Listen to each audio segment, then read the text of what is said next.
আজি ভাৰতীয় জনতা পাৰ্টিৰ সভাপতি দিলীপ শইকীয়া ডাঙৰীয়াৰ সভাপতিত্বত আমাৰ আগন্তুক বিধানসভা নিৰ্বাচনৰ প্ৰস্তুতিৰ পৰ্যালোচনা কৰিবলৈ এখন বৈঠক অনুষ্ঠিত হয়। বৈঠকত কেন্দ্ৰীয় মন্ত্ৰী সৰ্বানন্দ সোণোৱাল, প্ৰভাৰী হৰীশ দ্বিবেদী, সাংগঠনিক সম্পাদক ৰবীন্দ্ৰ ৰাজু, আমাৰ নিৰ্বাচনী প্ৰভাৰী বৈজয়ন্তজয় পাণ্ডা আৰু সহপ্ৰভাৰী দৰ্শনাজী তেওঁলোকো উপস্থিত থাকে।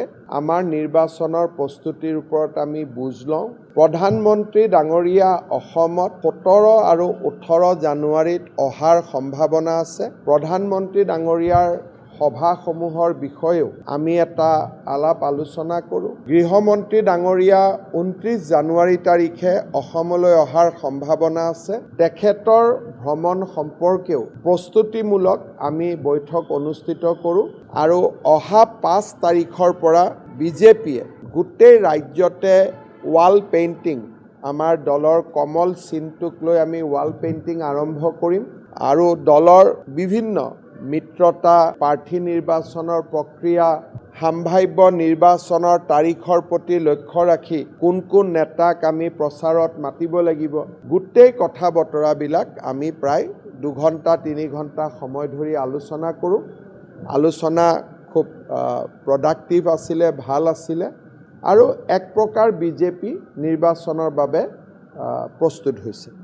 সেইটো দুইটা দলৰ বিষয়বস্তু আৰু কংগ্ৰেছে 50,000 বিচাৰিছে, ৰাইজৰ দলে 25,000 বিচাৰিছে। ৰাইজৰ দলে নন ৰিফাণ্ডেবল কৈছে, কংগ্ৰেছে মিত্ৰ দলক ৰিফাণ্ডেবল বুলি কৈছে। এইটো তেওঁলোকৰ দলীয় বিষয়, তাত আমি কমেণ্ট দিয়াটো উচিত নহয়। নিশ্চিতভাৱে প্ৰত্যেকগৰাকী বিজেপিৰ বিধায়কে টিকট পাব, তাৰ নিশ্চয়তা কোনেও দিব নোৱাৰে। 5 বছৰৰ কাৰণে বিধায়ক হয়, পিছৰ 5 বছৰ জনপ্ৰিয়তাৰ ওপৰতে দলে টিকট দিয়ে।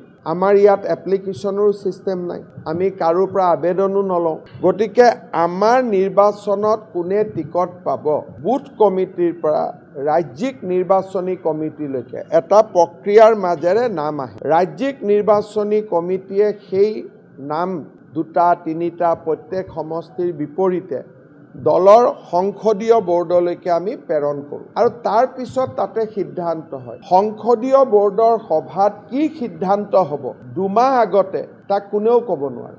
কিন্তু দলৰ এটা সাধাৰণ নীতি থাকে বিজেপিৰ, অসম বুলি নহয় দেশতে, যে আমি মহিলা আৰু যুৱকক অগ্ৰাধিকাৰ দিওঁ। সেইকাৰণে আজি আমাৰ ৰাষ্ট্ৰীয় সভাপতি নীতিন নবীন ডাঙৰীয়াৰ মাত্ৰ 45 বছৰ। তেওঁ ভাৰতীয় জনতা পাৰ্টিৰ আজি ৰাষ্ট্ৰীয় কাৰ্যকৰী সভাপতি হৈছে।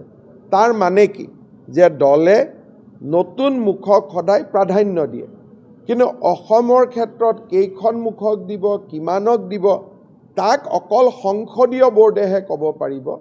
সেই বিষয়ে কোৱাৰ কিবা যদি মই কওঁ, সেইটো মই মোৰ অধিকাৰত নথকা কথা এটা খালি আপোনালোকক সন্তুষ্ট কৰিবৰ কাৰণে ক'ব লাগিব, যে সুধিছে যেতিয়া কিবা এটা কওঁ। কিন্তু তাৰ কোনো মই কোৱা কথাটো যে সঁচা হ'ব তাৰ কোনো গেৰেণ্টি নাই। BTADত মিত্ৰতা সম্পৰ্কটো আজি আমাৰ বৈঠকত আলোচনা হৈছে। আমি তাত কেনেকৈ মিত্ৰতাৰ প্ৰসংগটো সমাধান কৰিব পাৰোঁ তাৰ বিষয়েও আজি আমি দীঘলীয়াকৈ চৰ্চা কৰিছোঁ। অনাগত দিনবিলাকতো আমি এই বিষয়ে চৰ্চা কৰিম আৰু BTADত থকা সকলোৰে লগতো আমাৰ আলোচনা চলি আছে। আমি বিচাৰোঁ যে সকলোকে লগত লৈ চলাৰ ৰাস্তা কি আছে। সেইকাৰণে মই কৈছোঁ যে বিজেপিত পুৰণা বিধায়কৰ টিকট নকটাকৈও আমি নতুন মুখৰ প্ৰাৰ্থী এইবাৰ দিব পাৰোঁ।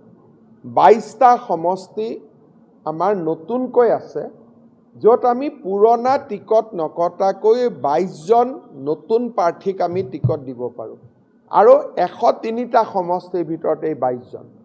বাকীকেইটালৈকে মই যোৱাই নাই, মোৰ যি কথা 103টাৰ ভিতৰত কৈ আছোঁ। 103টাৰ ভিতৰত আমি 22জন নতুন প্ৰাৰ্থীক এনেই টিকট দিব পাৰিম। আৰু কিবা কাৰণত যদি 10জন বিধায়ক পৰিৱৰ্তনো হয়, তাৰমানে 32টা। সেইকাৰণে এইবাৰ আমাৰ নতুন মুখক প্ৰাধান্য দিয়াত কোনো অসুবিধা নাই। আমাৰ হাতত চিট বেছি আছে, যোৱাবাৰ চিট নাছিল। চাওক, অগপ দল এটা স্বতন্ত্ৰ ৰাজনৈতিক দল। অগপ দলৰ ওপৰত বিজেপিৰ কোনো অধিকাৰ নাই। গতিকে অগপ দলে যদি কালি সিদ্ধান্ত লয় মই 100টা সমষ্টিতে টিকট দিম, তেওঁলোকে দিব পাৰে। গতিকে গণ পৰিষদ যিহেতু এটা স্বতন্ত্ৰ ৰাজনৈতিক দল, তেওঁলোকে আপোনালোকক কি কৈছে তাৰ ওপৰত কমেণ্ট দিয়াটো মই ঠিক নহয়। কাৰণ তেওঁলোকৰ প্ৰেচিডেণ্ট JP নাড্ডা নহয়, তেওঁলোকৰ প্ৰেচিডেণ্ট অতুল বৰা। গতিকে AGPয়ে যিমান টিকট দিব খোজে নিশ্চিতভাৱে দিব পাৰে। কিন্তু যদি বিজেপিৰ লগত লগ লাগি টিকট দিয়াৰ কথাটো হয়, তেতিয়াহ'লে অতুল বৰা আৰু দিলীপ শইকীয়াৰ মাজত বৈঠক হ'ব লাগিব। তাৰ পিছতহে কথাটো ওলাব যে কোনে কেইখনত খেলিব। কিন্তু AGPয়ে যদি কয় যে নহয় বিজেপিৰ জেগাত থাকিব, আমি 100খনত খেলিম, আমিতো বাধা দিব নোৱাৰোঁ, সেই বৈঠকখন হৈ থাকিব। এতিয়াও আমাৰ মানুহে, আমাৰ প্ৰতিনিধিয়ে কেশৱ মহন্ত ডাঙৰীয়া অতুল বৰাৰ লগত কথা পাতি আছে। ময়ো 2-3বাৰ ফণীভূষণ চৌধুৰীৰ লগত কথা পাতি আছোঁ। আমি যিহেতু কেবিনেটত একেলগেই থাকোঁ, প্ৰতিটো মুহূৰ্ততে আমি কথা পাতি থাকোঁ। আমাৰতো সম্পৰ্ক বেয়া নহয়। গতিকে তাৰ কাৰণে এখন মিটিং পাতি বাহিৰত সাংবাদিকক ৰখুৱাই এনেকৈ ওলাই আহি কোৱাৰ প্ৰয়োজন নাই। যোৱাকালি কেবিনেটত অতুল বৰা কেশৱ মহন্তৰ লগত মই গোটেই দিনটো আছোঁ, তাতো মই কথা পাতি আছোঁ। গতিকে AGP আৰু বিজেপিৰ কথা বতৰা প্ৰতিটো দিনে প্ৰতিটো মুহূৰ্ততে হৈ থাকিব। খালি কোনোবা দিনাখন আমি এনেকৈ আপোনালোকৰ সন্মুখত আহি ঘোষণাটো কৰি দিম। আমাৰ আলোচনা কেতিয়া হৈ যাব সেইটো আপোনালোকে গমেই নাপাব। কাৰণ যিহেতু আমি সদায় বহি থাকোঁ, যেনেকৈ নিজৰ ভায়েক ককায়েকৰ মাজত ঘৰতে বেডৰুমতো বহে, TV চাওঁতেও বহে, ডাইনিং ৰুমতো বহে, তেনেকৈ আমি সদায় বহিয়ে থাকোঁ। সেইকাৰণে ৰাইজৰ দল বা কংগ্ৰেছৰ যেনেকৈ বৈঠক হয়, আমাৰ AGPৰ লগত কোনো বৈঠক নহয়। মোৰ ঘৰৰ সন্মুখতে অতুল বৰা থাকে, বোলে অতুল দা বলক 2 ৰাউণ্ড খোজকাঢ়ো, তাতেই আলোচনা হৈ যাব। কিন্তু আলোচনা আমি আজি 3 মাহৰ পৰা কৰি আছোঁ, কোনে কেইটা চিটত ইলেকশ্যন খেলিব। AGP দলে তেওঁলোকৰ কথা কৈছে, আমি আমাৰ কথা কৈ আছোঁ। আৰু আমাৰ কেইবাজনো মন্ত্ৰীয়ে AGPৰ লগত কথা বতৰা পাতি আছে। মোৰ আৰু দিলীপ শইকীয়াৰ পৰ্যায়ত এতিয়ালৈকে আমি কথা পতা নাই, কিন্তু আমাৰ মন্ত্ৰীসকলে তেওঁলোকৰ লগত সদায় পাতি আছে। বিজেপি দলৰ কোনো বিধায়কৰ বিৰুদ্ধে ৰাইজৰ অভিযোগ নাই আজিৰ দিনত। কাৰণ মই নিজে উদ্যমিতা অভিযানৰ পুঁজি বিতৰণ কৰোঁতে মই প্ৰত্যেক সমষ্টিত গৈছোঁ। এটা ইনকামবেঞ্চি মই মানুহক ডাইৰেক্টলি সুধি আছোঁ যে কংগ্ৰেছৰ দিনত এইখিনি পাইছিলে, বোলে পোৱা নাই। বিজেপিৰ দিনত পাইছোঁ। গতিকে মই 61খন সভাত গৈছোঁ এতিয়ালৈকে, আৰু কোনো সভাতে এজন মানুহেও স্থানীয় বিধায়কৰ বিৰুদ্ধে আহি আমাক মেমৰেণ্ডাম দিয়া। আৰু মইতো চবৰ লগত খোলাখুলিকৈ থাকোঁ। সেইকাৰণে মই ভাবোঁ যে 5 বছৰত আপোনালোকে চিন্তা কৰক, 300ৰ পৰা 500 নামঘৰত প্ৰতিজন বিধায়কে অনুদান দিছে। প্ৰত্যেক 5 বছৰ প্ৰত্যেক ভাদ মাহত আমাৰ বিধায়কসকলে শৰাই দিছে, অগণন আঁচনি কৰিছে। প্ৰত্যেক সমষ্টিতে 35,000 পৰিয়ালে অৰুণোদয় পাইছে। প্ৰত্যেক সমষ্টিতে 35,000 পৰিয়ালে মহিলা উদ্যমিতা পাইছে। প্ৰত্যেক সমষ্টিতে 1000-2000 ল'ৰাই বিনা পইচাত চাকৰি পাইছে।